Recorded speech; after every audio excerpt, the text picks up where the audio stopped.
Hello दोस्तों, मेरे channel edu the vision में आपका स्वागत है। दोस्तों, ये सीजी करंट अफेयर 2023 का सेकंड पार्ट है, पार्ट 2 है ये।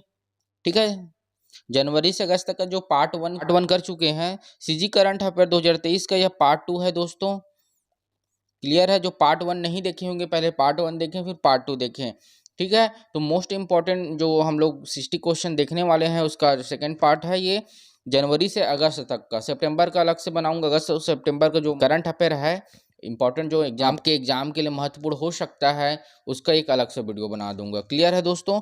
तो जो भी दोस्त मेरे चैनल पर नए हैं वो सब्सक्राइब, लाइक, कमेंट जरूर करें, अपने दोस्तों में शेयर करें। चलिए चलते हैं पहला क्वेश्चन देखेंगे। छत्तीसगढ़ कैडर के किस आईपीएस को राव का नया चीफ बनाया गया है? तो राव का नया चीफ बनाया गया है छत्तीसगढ़। ये मोस्ट इंपॉर्टेंट क्वेश्चन हो जाएगा आपके लिए। तो इसका आंसर सिन्हा जी है, जो 1988 के आईपीएस अधिकारी हैं। 1988 के छत्तीसगढ़ कैडर के आईपीएस अधिकारी है। ठीक है दोस्तों। और यहाँ पे राव का फुल फॉर्म हो जाता है रिसर्च एंड एनालिसिस विंग। ठीक है, अनुसंधान और विश्लेषण विंग। ठीक है, ये भारत का राव का फुल फॉर्म है। क्लियर है? ये भी इंपॉर्टेंट हो जाएगा। और दोस्तों, वीडियो में अंत तक बने रहिएगा। और जो मेरे दोस्त नए हैं वो सब्सक्राइब जरूर कर लिए, ताकि आने वाले नोटिफिकेशन आप तक पहुंच सके। क्लियर है दोस्तों? क्वेश्चन नंबर 2 है, निम्न में से किसे छत्तीसगढ़ राज्य औद्योगिक विकास निगम का अध्यक्ष बनाया गया है? ये इंपॉर्टेंट हो जाएगा आपके लिए। तो इसको बनाया गया है नंद कुमार साय जी को। ये नंद कुमार साय जी हैं, पहले बीजेपी में थे, अब ये कांग्रेस में शामिल हो गया है। ठीक है, तो राज्य औद्योगिक विकास निगम का अध्यक्ष बनाया गया है। क्लियर है दोस्तों? थर्ड क्वेश्चन देखेंगे। जल जीवन सर्वेक्षण 2022 के कांची जिलों की रैंकिंग में नारायणपुर को कौन सा स्थान मिला है? तो यह द्वितीय स्थान मिला है। क्लियर है? सेकंड स्थान मिला है। हर घर जल जीवन मिशन जो चल रहा है उसमें सेकंड स्थान यहाँ पे मिला है नारायणपुर को। ठीक है दोस्तों। क्वेश्चन नंबर 4 है, निम्न में से किसे छत्तीसगढ़ का प्रथम उप मुख्यमंत्री बनाया गया है? तो प्रथम डिप्टी सीएम कौन है? टीएस बाबा। यहाँ पे टीएस सिंहदेव जी, जो कहाँ, अंबिकापुर से बिलोंग करते हैं, अंबिकापुर विधानसभा से क्या है, विधायक है और प्रथम डिप्टी सीएम है, जो हाल ही में बनाया गया है। तो ये इम्पोर्टेंट हो जाता है। क्वेश्चन नंबर 5 है, छत्तीसगढ़ प्रथम रॉक गार्डन कहाँ स्थापित किया गया है? कहाँ स्थापित किया गया है दोस्तों? तो ये किया गया है रामाराम। ठीक है, रामाराम इम्पोर्टेंट हो जाएगा। राम वन पथ गमन के पॉइंट ऑफ व्यू से ये इम्पोर्टेंट हो जाता है। ठीक है दोस्तों, क्लियर है? तो यहाँ पे नेक्स्ट क्वेश्चन देखेंगे। मुख्यमंत्री आदिवासी परब सम्मान निधि योजना के तहत प्रत्येक ग्राम पंचायत को कितनी राशि प्रदान की गई है? कितनी राशि प्रदान की गई है दोस्तों? तो यह 10,000 राशि प्रदान की गई है। और कितनी किस्तों में प्रदान की गई है? 2 किस्तों में प्रदान की गई है। दो किस्तों में आपको 55,000 रुपये प्रत्येक ग्राम पंचायत को आपको मिलेगा आदिवासी क्षेत्र में। ठीक है दोस्तों, यहाँ पे क्लियर देख सकते हैं। 13 अप्रैल में जो बस्तर में सम्मेलन हुआ था, जिसमें 1840 ग्राम पंचायतों को के लिए ये घोषणा किया गया है। ठीक है, ये भी इम्पोर्टेंट हो जाएगा। क्वेश्चन नंबर 7 है, छत्तीसगढ़िया ओलंपिक 2023 का शुभारंभ किस त्यौहार के अवसर पर किया गया? तो किस त्यौहार के अवसर पर किया गया है? तो ये हरेली के, प्रत्येक साल हरेली के अवसर पर छत्तीसगढ़ी ओलंपिक का उद्घाटन किया जाता है। ठीक है दोस्तों, ये याद रखिएगा, छत्तीसगढ़िया ओलंपिक। क्वेश्चन नंबर 8 है, चर्चित चिंगरा पगार जलप्रपात किस जिले में स्थित है? तो किस जिले में स्थित है दोस्तों? ये गरियाबंद जिले में स्थित है। ठीक है, तो ऑप्शन नंबर डी इसका करेक्ट हो जाएगा, गरियाबंद। क्लियर है? नया जलप्रपात है, अभी ट्रेंड में है, तो याद करिएगा। निम्न में से किस वर्ष 2022 का सर्वश्रेष्ठ विधायक प्रतिपक्ष चुना गया है? विपक्ष नहीं, प्रतिपक्ष बोला गया है। ठीक है, तो ये रंजना साहू जी है। ठीक है, ये रंजना साहू जी है, इसे ही चुना गया है। क्लियर है दोस्तों? धर्मजीत सिंह को बेस्ट विधायक चुना गया है। क्लियर है? ये भी याद रखिएगा। क्वेश्चन नंबर 10 है, छत्तीसगढ़ के राज्यपाल विश्व भूषण हरिचंदन की आत्मकथा बैटल नॉट येट ओवर मूल रूप से किस भाषा में लिखा गया है? तो ये जो विश्व भूषण जी है, हमारे राज्यपाल छत्तीसगढ़ का, उसका क्या है, ऑटोबायोग्राफी है। ठीक है, ऑटोबायोग्राफी लिखा गया है, ये उड़िया भाषा में लिखा गया है। तो आंसर नंबर डी इसका करेक्ट होगा, उड़िया भाषा में लिखा गया है। ठीक है, इसका भी इंग्लिश ट्रांसलेशन हुआ है, इसको भी देख लीजिएगा आप। क्लियर है दोस्तों। नेक्स्ट क्वेश्चन है, निम्न में से किसे पृथ्वी अवार्ड 2023 प्राप्त हुआ है? तो किसे हुआ है? तो राज्य लघु वनोपज को पृथ्वी अवार्ड मिला गया है। ठीक है, 2023 में। क्वेश्चन नंबर 12 है, छत्तीसगढ़ के वर्तमान में अनुसूचित जाति, अनुसूचित जनजाति, अन्य पिछड़ा वर्ग व अल्पसंख्यक विकास विभाग के मंत्री कौन है? तो मंत्री का फेरबदल हुआ है, तो मोहन मरकाम जी को इसी बनाया गया है। क्लियर है दोस्तों, ये नया है।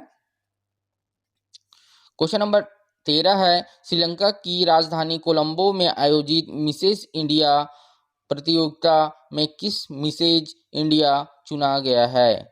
किसे मिसेज इंडिया चुना गया है? ठीक है, तो किसे चुना गया है दोस्तों? चेतना तिवारी को।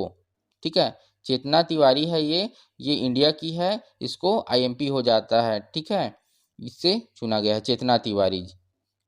क्वेश्चन नंबर 14 है, दुबई में आयोजित बॉक्सिंग चैंपियनशिप टूर्नामेंट में दुर्गा चंद्राकर ने कौन सा पदक प्राप्त किया है? तो कौन सा पदक प्राप्त किया है दोस्तों? ठीक है, स्वर्ण पदक प्राप्त किया गया है। ठीक है, कौन से खिलाड़ी है? बॉक्सिंग का खिलाड़ी है ये। क्वेश्चन नंबर 15, राजा चक्रधर समारोह 2023 का आयोजन किस जिले में किया जाएगा? तो किस जिले में किया जाएगा? तो यह किस जिले में? रायगढ़ जिले में होता है। ठीक है, चक्रधर समारोह। ठीक है, 19 से 21 सितंबर के बीच में 3 दिवस का हुआ था, जो गणेश चतुर्थी में इसका प्रारंभ होता है और राजा चक्रधर ने इसका प्रारंभ किया था। ठीक है दोस्तों, ये याद रखिएगा। कौन सा नंबर है ये भी याद रखिएगा। क्वेश्चन नंबर 16 है, छत्तीसगढ़ के किस जिले में कबीर शोध संस्थान की स्थापना की जाएगी? तो रायपुर जिला में किया जाएगा इसका। ठीक है, कबीर जी का। क्वेश्चन नंबर 17 है, राष्ट्रीय शिक्षक सम्मान 2023 हेतु छत्तीसगढ़ के किस शिक्षक को चुना गया है? तो किस शिक्षक को चुना गया है? ब्रिजेश पांडे जी को चुना गया है। ठीक है, ये सेगेस का क्या है? सेगेस का प्रिंसिपल है, जो अंबिकापुर सरगुजा से है। क्लियर है दोस्तों, ये इंपॉर्टेंट है। क्वेश्चन नंबर 18 है, राजीव युवा मितान सम्मेलन का आयोजन कब किया गया? राजीव युवा मितान सम्मेलन का आयोजन कब किया गया? तो यह किया गया था दोस्तों छत्तीसगढ़ में 2 सितंबर 2023 को। ठीक है, 2 सितंबर 2023 को किया गया था। ये मोस्ट इंपॉर्टेंट हो सकता है। क्वेश्चन नंबर 19 है, निम्न में से किसे छत्तीसगढ़ राज्य नवाचार आयोग का अध्यक्ष चुना गया है? तो विवेक ढांड जी को चुना गया है, ये विवेक ढांड जी है। ठीक है, क्वेश्चन नंबर 20 है, छत्तीसगढ़ में आयोजित राष्ट्रीय रामायण महोत्सव में प्रथम स्थान किस राज्य के रामायण मंडली को प्राप्त हुआ है? देखो दोस्तों, इंपॉर्टेंट इसलिए हो जाता है कि राष्ट्रीय रामायण महोत्सव हुआ था, कहाँ हुआ था ये भी इम्पोर्टेंट है। पिछले उसमें देखे हैं कब से कब तक हुआ था, ये भी इम्पोर्टेंट है। और कितने राज्य पार्टिसिपेट किए थे, और कौन इसमें प्रथम है, कौन सा रामायण मंडली प्रथम है, ये इम्पोर्टेंट हो सकता है। तो 1 से 3 जून के बीच में इसका आयोजन हुआ था। ठीक है, छत्तीसगढ़ में। ठीक है, कहाँ हुआ था? रायगढ़ में। और इसका प्रथम स्थान प्राप्त कौन किया था? कर्नाटक इसका प्रथम स्थान प्राप्त किया था। ठीक है, क्वेश्चन नंबर 21 है, छत्तीसगढ़ गोवंश मोबाइल चिकित्सा यूनिट हेल्पलाइन नंबर क्या है? गोवंश के लिए टोल फ्री नंबर क्या है? पशु के लिए तो 1962। ठीक है, 1962 इसका टोल फ्री नंबर है। 24 आवर आप इसमें कॉल कर सकते हो। क्लियर है दोस्तों। क्वेश्चन नंबर 22 है, छत्तीसगढ़ का 15वां नगर पालिका निगम किसे बनाया जाएगा? ठीक है, छत्तीसगढ़ का 15वां नगर पालिका निगम किसे बनाया जाएगा? तो किसे बनाया जाएगा? ये महासमुंद को बनाया जाएगा। ठीक है, तो अभी 14 है, तो 15 नगर पालिका निगम कौन सा हो जाएगा? हमारा महासमुंद हो जाएगा। ठीक है दोस्तों, यहाँ पे देख सकते हैं। क्वेश्चन नंबर 23 है, माता कौशल्या महोत्सव का आयोजन कहाँ किया गया है? तो माता कौशल्या महोत्सव का आयोजन कहाँ किया जाता है? ये चंदखुरी में किया जाता है। ठीक है दोस्तों, कौशल्या माता मंदिर है, यहाँ पे आयोजन किया था। ठीक है, कब कब तक किया था? 3 दिवसीय था ये। ठीक है, ये भी इम्पोर्टेंट है, 26 अप्रैल 2023 से। ठीक है, इसका उद्घाटन किया था। क्लियर है। क्वेश्चन नंबर 24 है, मुख्यमंत्री वृक्ष संपदा योजना कब प्रारंभ किया गया? तो 21 मार्च 2023 को किया गया था। दोस्तों, यहाँ पे राज्य सरकार का जो भी उद्घाटन है, जो भी योजनाएं हैं, जो इम्पोर्टेंट है, उसका डेट याद रखिएगा, क्योंकि डेट पूछा जाता है। ठीक है, कब से कब हुआ, उद्घाटन किसने किया, ऐसे आपको पूछा जाएगा। ठीक है, तो इम्पोर्टेंट डेट पूछा जाएगा 21 मार्च 2023, 24 अप्रैल, मतलब क्लोज दिया जाएगा आपको। ठीक है, तो इसमें क्या होता है, वृक्ष संपदा योजना के तहत क्या क्या कार्यक्रम है, वृक्षों की व्यावसायिक उपयोग को बढ़ावा देना होगा। और क्या होगा दोस्तों, और लागत कितना है दोस्तों, इसके तहत 100 करोड़ रुपए का प्रावधान किया गया है। ठीक है, क्वेश्चन नंबर 25 है, प्रसिद्ध भोरम देव महोत्सव का 27वां आयोजन कब हुआ। तो पहला देखिए कौन सा आयोजन है, ये 27वां आयोजन है। ठीक है, ये इंपॉर्टेंट हो जाएगा। कब से कब तक किया गया, तो ऑप्शन नंबर सी यहाँ पे करेक्ट हो जाएगा। 19 व 20 मार्च को 2023 को इसका किया गया था। ठीक है, और भोरम देव महोत्सव कहाँ होता है, भोरम देव में होता है। भोरम देव कहाँ है, तो कवर्धा डिस्ट्रिक्ट में है। ठीक दोस्तों, इस तरह हमारा यहाँ पे कितना क्वेश्चन, फर्स्ट पार्ट का 30 क्वेश्चन और सेकेंड पार्ट में बनाया हो उसका 25 क्वेश्चन इस तरह कंप्लीट होता है। और एक पार्ट और आ जाएगा जो करंट का अगस्त और सितंबर जो भी इम्पोर्टेंट हमारी करंट अफेयर है, इवेंट हुए हैं, वो एक पार्ट और बन जाएगा। क्लियर है दोस्तों, इस तरह हमारा करंट अफेयर कंप्लीट होता है। क्लियर है, इसके बाद मुहावरा और छत्तीसगढ़ के जो इम्पोर्टेंट क्वेश्चन है जीके, उसका आपको क्वेश्चन एमसीक्यू क्वेश्चन लाऊंगा। क्लियर है दोस्तों, तो जो दोस्त मेरे चैनल पे नए हैं वे सब्सक्राइब लाइक शेयर ज़रूर करें। अभी के लिए बस इतना ही। थैंक्स फॉर वॉचिंग, धन्यवाद। जय जोहार, जय छत्तीसगढ़।